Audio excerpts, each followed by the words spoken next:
तुझं सगुण म्हणू की निर्गुण रे, सगुण निर्गुण एकू गोविंदू रे. तुझं दृश्य म्हणू की अदृश्य रे, दृश्य अदृश्य एकू गोविंदू रे. म्हणजे परस्पर विरुद्ध असणाऱ्या अशा प्रकारच्या गोष्टींचा सुद्धा त्याच्यात समावेश होऊन सुद्धा त्याचं वैशिष्ट्य अजून काहीतरी वेगळंच राहतं. आणि म्हणून जेव्हा आपण ओवींचा विचार करतो, प्रत्येक ओवींचा, त्या प्रत्येक ओवीमध्ये अनेक प्रकारचे अर्थ दडलेले असतात. आणि म्हणून त्यातील प्रत्येक गोष्ट, प्रत्येक अक्षर, प्रत्येक शब्द हा आपल्या दृष्टीने महत्वाचा आहे. आणि म्हणून प्राज्ञ या शब्दाचे आपण अनेक अर्थ बघितले, त्याच्या विविध छटा अशा प्रकारच्या बघितल्या. पण आता थोडं पुढे जाऊ. तरी परियेसी प्राज्ञा,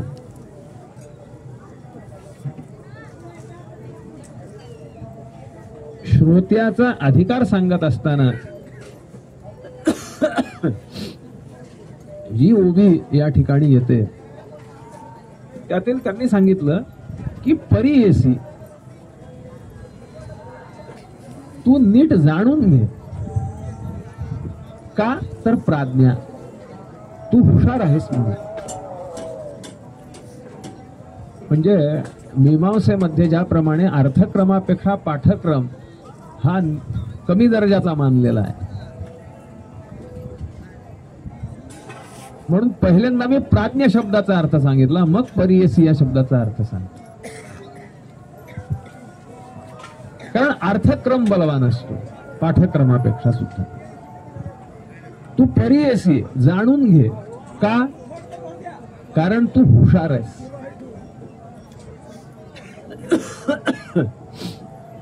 जी माणसं हुशार असतात ना, ते वरवरच्या गोष्टींना भुलत नसतात. त्याच्यातली सारगर्भता, त्याच्यातलं खरं काय आहे ते जाणून घेतात. मी तुम्हाला दोन दृष्टांत देतो अगदी आपल्याला कळण्यासारखे. एक त्याच्यातला मीच सांगतो काल्पनिक आहे, आणि एक मात्र खरा आहे. एक नवीन जोडपं आलं किरायाच्या घरात राहायला. साधारणतः 50-55 वय असेल दोघांचं. आता आजूबाजूचे जे शेजारी होते त्यांना वाटलं काय आहे की काय नाही, की कशी आहेत की माणसं, काय नाही, की आलेत खरं आपल्या शेजारी. पण आश्चर्याची गोष्ट म्हणजे त्यांच्या त्या घरातून कायम हसण्याचे आणि खिदळण्याचे आवाज यायचे दोघांचे. पती पत्नीच राहतायत आणि हसणं खिदळणं करतायत म्हणजे थोडं जरा अवघडच आहे नाही. पण तरी सुद्धा हसण्या खिदळण्याचे आवाज यायचे. आजूबाजूच्या लोकांनी अनेक दिवस ते सगळं ऐकलं. दोघांनाही सगळ्यांना वाटलं की बाबा ही दोघं फार यांचं जमून आहे एकमेकांशी, अत्यंतिक जमून आहे. आणि मग त्याप्रमाणे एके दिवशी त्यांना राहवलं नाही. त्या जोडप्यांचा त्यांनी सत्कार केला की हे जोडपं खरोखर आदर्श जोडपं आहे. कायम हास्य विनोद पती पत्नीमध्ये म्हणजे केवढं आहे. मग त्याने सांगितलं तुम्ही जे हास्य विनोद करता त्याच्यातलं नेमकं रहस्य काय? त्याने सांगितलं साधं रहस्य आहे. म्हणले काय? ही चुकली की मी भांड फेकून मारतो म्हणलं तिला, आणि तिने चुकवलं की ती हसती म्हणली, आणि मी चुकलो की ती मला भांड फेकून मारती, मी हसतो.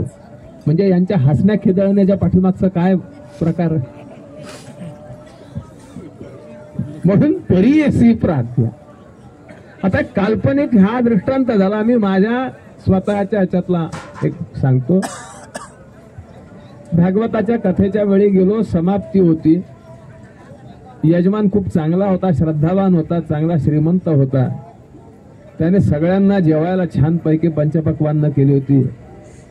आता मी सांगणारा भागवतकार म्हणून मला मुद्दामून मध्ये छानपैकी मोठा चांदीचा चौरंग, त्याच्यावर चांदीचं ताट वाटी, चांदीचे तांब्या भांड चांगला काढलेला, मस्त रांगोळी, उदबत्त्यांचा घमघमाट, पंचपक्वान्नाचा सुगंध सुटलेला, भूक लागलेली, इष्टमित्र सर्व जेवणारे, त्यांना सुद्धा रांगोळ्या वगैरे काढल्या होत्या, पण साधी ताटं दिलेली होती.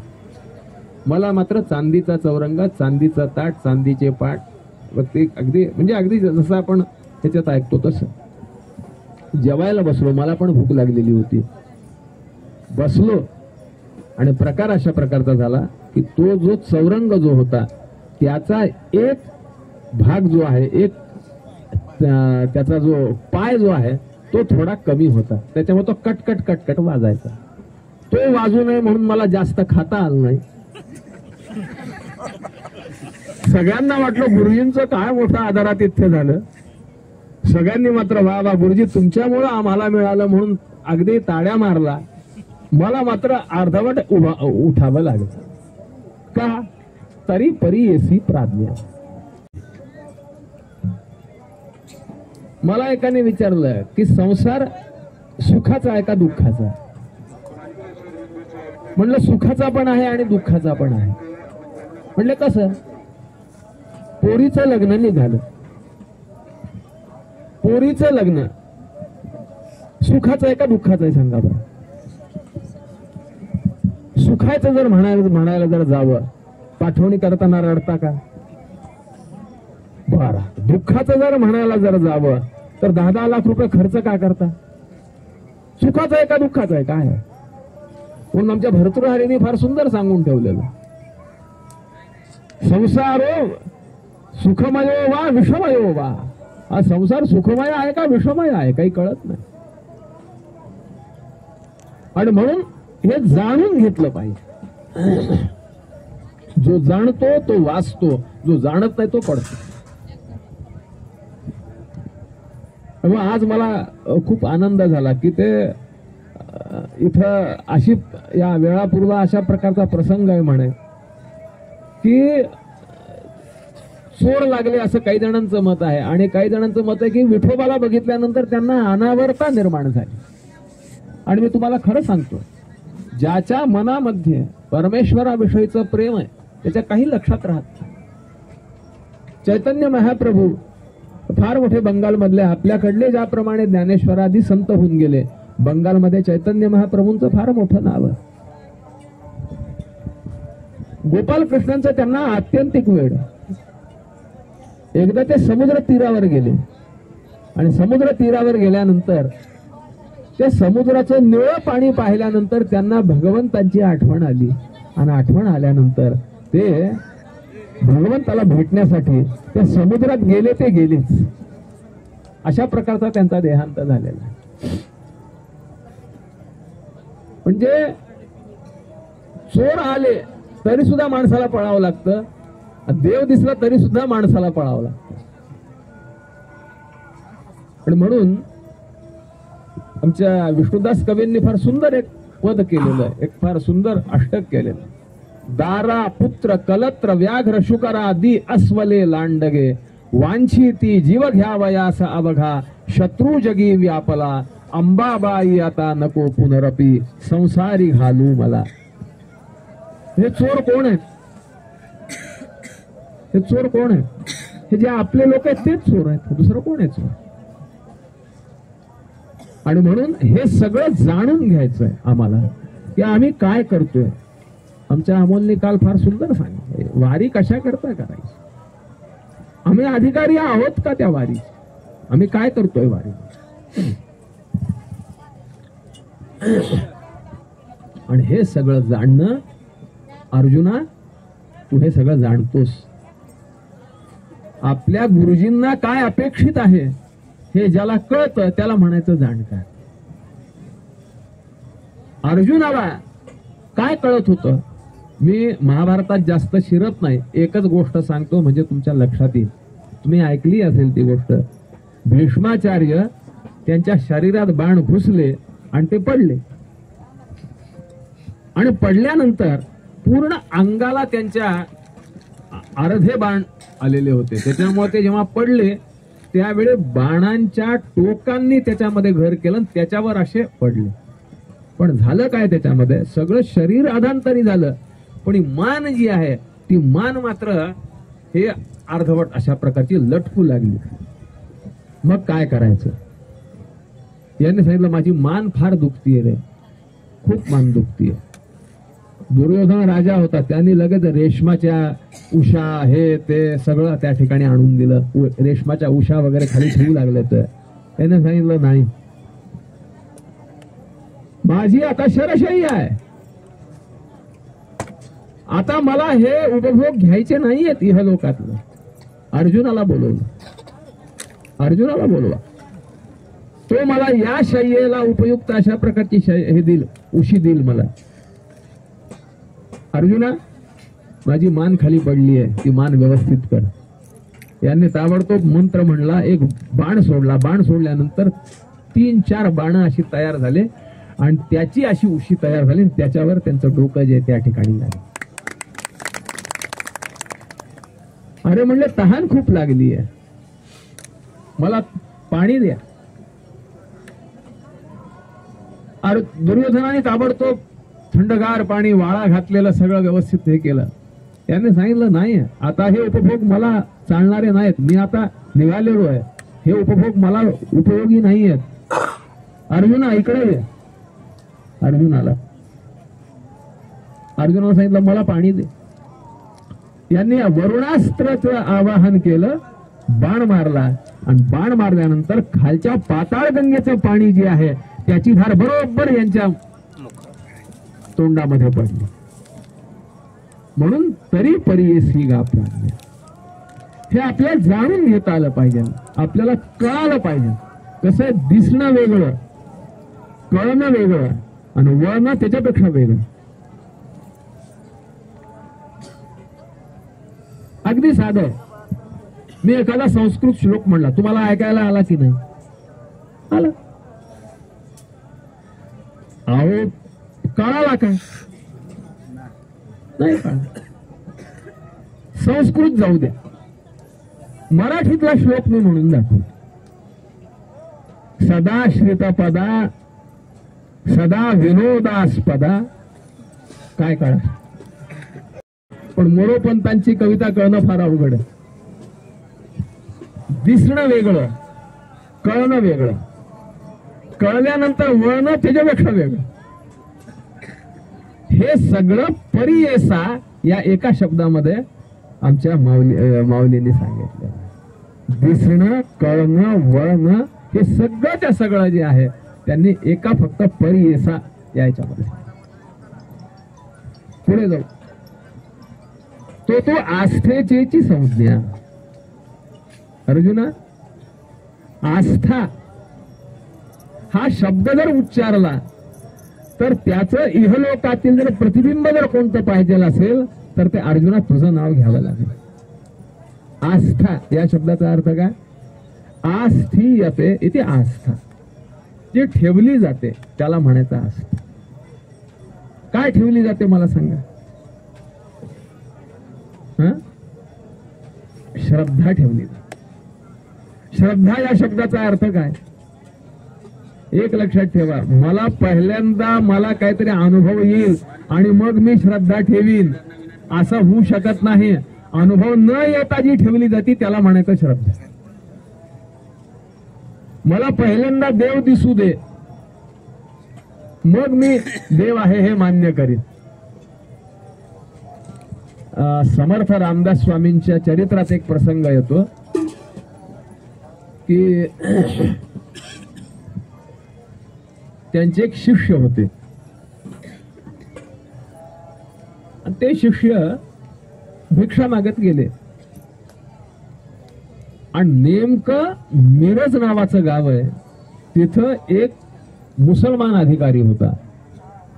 त्याला नेमका हा ग्रहस्थ दृष्टीस पडले. हे शिष्य त्याने ताबडतोब बोलव, इकडे म्हणले, कोणाचे तुम्ही? काय म्हणले? आम्ही समर्थांचे शिष्य आहोत. असं आहे का? म्हणजे देव बघितलाय का? म्हणले आता देव कोणी बघितलाय मला सांग.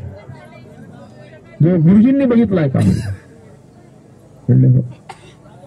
असं आहे का? म्हणले मी आता तुला कैदेत घालतो, बघूया तुला गुरुजी तुला सोडवायला येतो का ते. त्याला कैदेत टाकून दिलं आणि टाकून दिल्यानंतर 1 दिवस गेला, 2 दिवस गेले, कुठे गेले, काय गेले, कशाचा काही पत्ता नाही. समर्थांना ही हकीकत कळाली. समर्थ आले. समर्थ म्हणले काय झालं? म्हणले देव दिसतो का? म्हणले हो दिसतो. मला दाखवाल का? म्हणले हो. न दाखवायला काय, फक्त माझ्या बरोबर मी जिथून जाईन त्या ठिकाणी यावं लागेल. म्हणले ठीक आहे, काय हरकत नाही. निघाले. तिथं एक किल्ला आहे, त्या किल्ल्याच्या तिथं गेले. त्या किल्ल्याच्या तिथं एक छिद्र होतं आणि त्या छिद्राच्या पलीकडे एक झाड होतं. हे त्या छिद्रातून अणिमा नावाच्या सिद्धीच्या साह्याने लहान होऊन त्या झाडावर जाऊन बसले. ये म्हणले आता. त्या म्हणले असं कसं येतात? म्हणले मी आलो की नाही. म्हणले तुम्ही याल, मला कसं जमेल? म्हणले माझ्यासारखं जर झालं जर नाही, तुम्हाला देव माझ्यासारखं कसा दिसेल? अहो मला सांगा, साधं नरेंद्र मोदींना भेटायचं जर असेल तर 10 वेळेला अर्ज करावा लागतो, 10 वेळेला भानगडी कराव्या लागतात. तेव्हा कुठं एकदा नुसतं असं कटाक्ष टाकल्या जातो. हे तर अनंत कोटी ब्रह्मांड नायक आहेत, त्यांनी इथं यावं, त्यांनी मला भेटावं. आमचे स्वामी वरदानंद भारती सांगत असत की देव भेटण्यासाठी फक्त 2च माणसं लागतात. ते कोणते? एक रावण, कुंभकर्ण यांच्यासारखे तरी सगळ्यात खालचे लोक, किंवा ज्ञानेश्वर तुकाराम महाराजांच्या सारखे सगळ्यात वरचे लोक. हे मधले आपल्यासारखे लोक आहेत ना, हे ना धड इकडचे तर ना धड तिकडचे. पंढरपूर लवकर यावं असं वाटतंय की नाही आपल्याला प्रत्येकाला? हो की नाही? नाही यावं वाटत.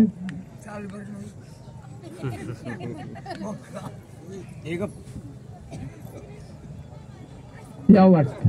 कशा करता? लवकरात लवकर इथून आता केव्हा सुटका होऊन घरी जाऊ.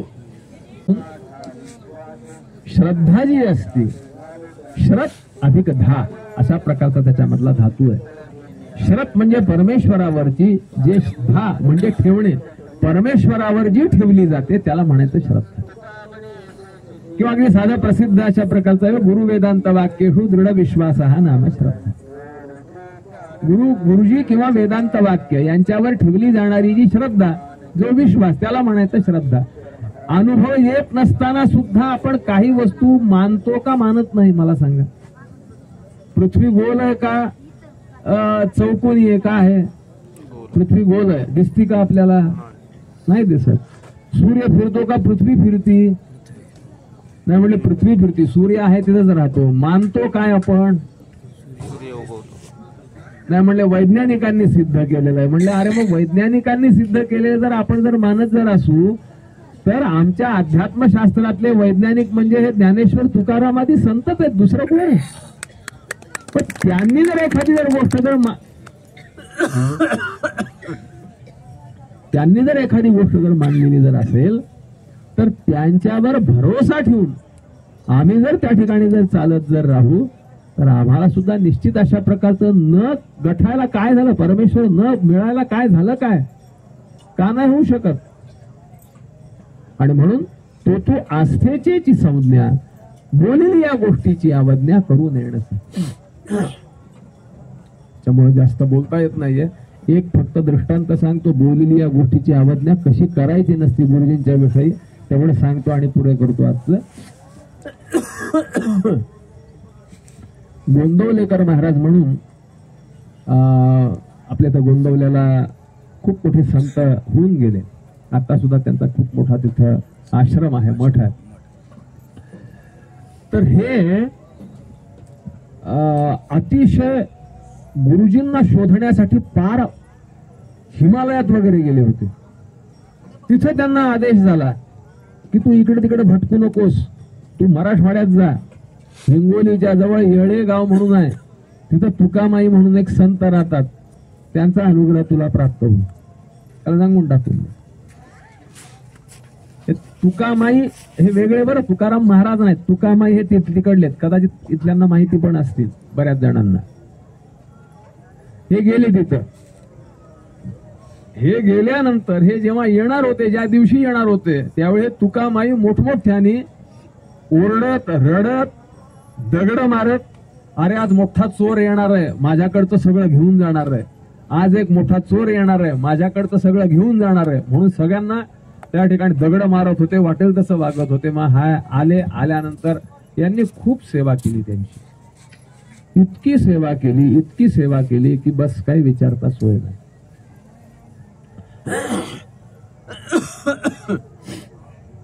एकदा यांनी सांगितलं, एक काम कर म्हणले रे, एक 10-15 खड्डे खणले, गावातल्या पोरांना एकत्र कर म्हणले, त्यांना खाऊ देतो म्हणून इकडे घेऊन ये म्हणले. ते घेऊन आले. आता एक काम कर म्हणले, त्या सगळ्यांना ह्याच्यामध्ये पुरून टाक म्हणले.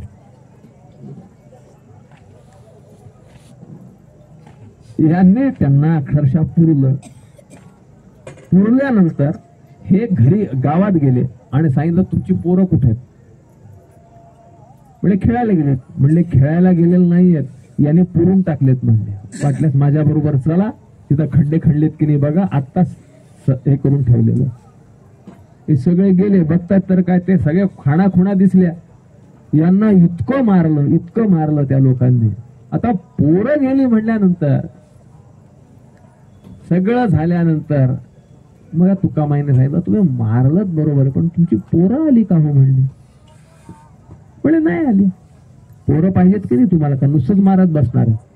म्हणजे पाहिजेत ना, एक काम करा ना म्हणले. का आपल्या पोरांना हाका मारा बरं म्हणले. आपल्या पोरांना हाका मारल्यानंतर खड्ड्यातून पोरं वरती आली. बोलिली या गोष्टीची अवज्ञा करून येणसी. आपल्या गुरुजींच्यावर आपला असा दृढ विश्वास पाहिजे की बस गुरुजींनी सांगितलं म्हणजे ते तसंच, त्याच्याबद्दल काही वादच नाही. आणि आचार्यांनी शतश्लोकीमध्ये फार सुंदर सांगितलेलं, दृष्टांतो नैव दृष्टः त्रिभुवन जठरे सद्गुरोर ज्ञानदातुः स्पर्शश्चेत तत्र कल्प्यः सनयति यदहो स्वर्णतामश्मसारम् न स्पर्शत्वं तथापि श्रितचरणयुगे सद्गुरु स्वीय शिष्ये स्वीयं साम्यं विधत्ते भवति निरुपमस्तेन वा लौकिकोपी. सद्गुरूंना कोणती उपमा द्यायची हो, मला सांगा. काय उपमा द्यायची? ना काय म्हणणार काय? ज्या अनेक आई सांगितलेल्या आहेत आपल्या, त्या सगळ्या आयांचा काल आडदा वगैरे आया ज्या सांगितल्या, त्या सगळ्या आया ठीक आहेत. अहो एवढंच कशाला, वेदरूपी माऊलीला सुद्धा यांनी सांगितलेलं आहे, त्रैगुण्य विषया वेदाहा निस्त्रैगुण्य भवार्जुन. सद्गुरूंना कोणतीच उपमा देता येत नाही. आचार्यांच्या एका शिष्याने विचारलं, असं कसं म्हणता म्हणले तुम्ही? आम्ही परिसाची उपमा देऊ. परिस हा लोखंडाला लागला की त्याचं सोनं बनतं. आम्ही ती उपमा देऊ, त्याने ती पण उपमा देता येत नाही. म्हणले का? परिस हा लोखंडाला सोनं करतो, पण परिस हा लोखंडाला परिस करू शकतो का? सद्गुरूंचं वैशिष्ट्य अशा प्रकारचं आहे की सद्गुरू हे शिष्याला काय करतात? सद्गुरू बनवतात. गुरुपणा दे शिष्याला अनन्य झाल्यावरती दासगणू म्हणे भेद नवरे ज्योतिष मिळाल्या ज्योती परब्रह्ममूर्ती सद्गुरू हाची एक जगती.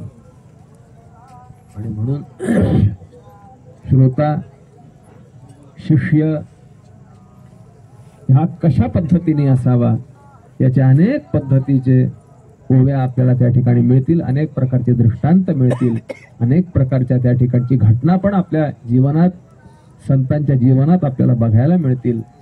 आपण एवढंच काम करायचं की सद्गुरूंच्यावर पूर्ण विश्वास ठेवायचा बस, आणि सद्गुरू सांगतील त्याप्रमाणे जात राहायचं. एक ना एक दिवस वक्त आएगा ऐसा कभी ना कभी हम भी पाएंगे प्रभु को कभी ना कभी. ऐसा विश्वास मन में जगाते चले कृष्ण गोविंद गोपाल गाते चले कृष्ण गोविंद गोपाल गाते कुंडली कवरत हरि विठ्ठल श्री पंढरीनाथ भगवान की जय.